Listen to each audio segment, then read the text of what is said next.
Зголемениот крвен притисок сам по себе е ризик фактор кој што доведува до менување на крвните садови, до менување на срцевиот мускул. Доведува до задебелување на мускулот, оптеретување заради зголемените притисоци. Сега срцето мора да пумпа под зголемен притисок, под зголемен напор. Тоа со време може да доведе до проширување на срцето и до ослабнување на неговата пумпна моќ.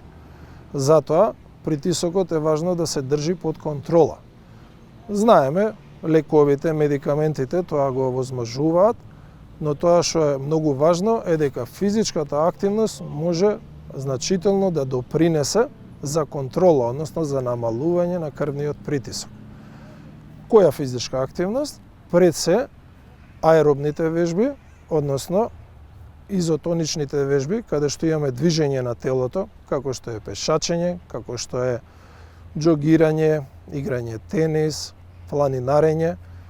Физичка активност која што доведува до ширење на крвните садови и на тој начин до намалување на притисокот.